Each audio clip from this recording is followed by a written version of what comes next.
কত কষ্ট পাইতে আর অপকর্মের লোক বাচ্চারা কত কষ্ট পাইতে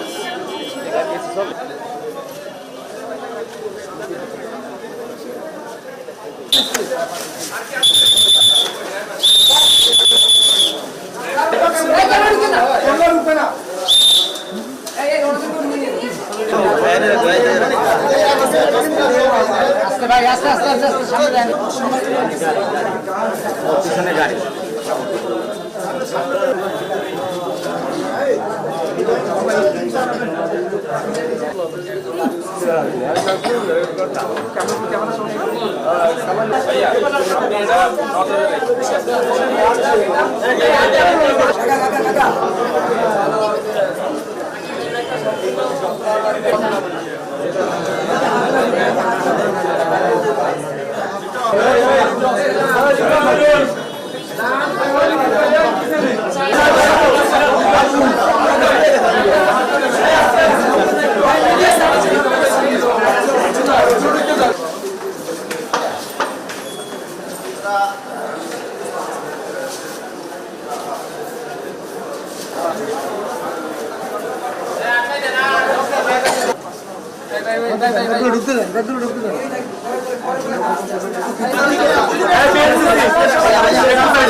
থ্যাংক ইউ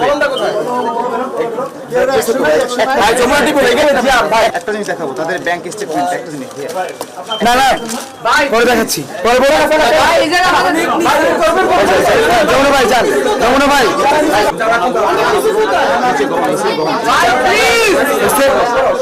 হচ্ছে আমরা এখানে রোড ট্রাফিকের কাজ করতেছিলাম, পাশাপাশি আমরা সরকারি গাড়ি চেক করতেছিলাম, সরকারি সিল দেওয়া গাড়ি, ইভেন লাক্সারিয়াস কিছু গাড়ি চেক করতেছিলাম। তো সেক্ষেত্রে আমরা এই গাড়িটাকে সন্দেহজনক হিসাবে দেখতে পাই এবং আমরা চেক করি। চেক করার পরে আমরা টাকা পাই, কিছু টাকা পাই, আমরা ডিটেলে চেক করতে গেলে আরও কিছু টাকা পাই। টোটাল মিলিয়ে একটা ভালো অ্যামাউন্ট হবে, সেটা 9 লাখ 10 লাখ হতে পারে, এরকম পেয়েছি। দেন আমরা গাড়ির ভিতরে চেক করি, ভিতরে চেক করতে গিয়ে আমরা আরেকটা ব্যাগে অর্নামেন্টস পেয়েছি, টাকা পেয়েছি, ঠিক আছে। তাদের ভাষ্যের মধ্যে 18-20 লাখ টাকা তাদের কাছে আছে, ঠিক আছে। এরপরে আমরা দেখতেছি যে এখানে উৎসুক জনতার ভিড় হয়ে যাচ্ছে, ঠিক আছে। আমরা বিএনসিসির ভাইদের বলি, বিএনসিসির ভাইরা সেনাবাহিনী কল করে, সেনাবাহিনী এসেছে, ম্যাজিস্ট্রেট এসেছে। এরা হচ্ছে এদের ভাষ্য মধ্যে জানা গিয়েছে উনি হচ্ছে পটুয়াখালী গণপূর্ত বিভাগের এক্সিএম, হ্যাঁ, উনি হচ্ছে পটুয়াখালী থেকে কুষ্টিয়া যাচ্ছিল, কুষ্টিয়া ওনার দেশের বাড়ি, ঠিক আছে। এবং ওনার নাম হচ্ছে মোহাম্মদ হারুনুর রশিদ। টাকার উৎস সম্পর্কে সে সতর্ক দিতে পারছে না। এখন আমরা পুলিশকে জানানো হয়েছে, পুলিশ আসছে এবং প্রয়োজনে নিয়মিত মামলা স্টুডেন্টরাই তাকে আটকে রেখেছে। পুলিশ আসার পর তারা ব্যবস্থা, স্টুডেন্টরা যেটা বলছে যে 18 থেকে 20 লক্ষ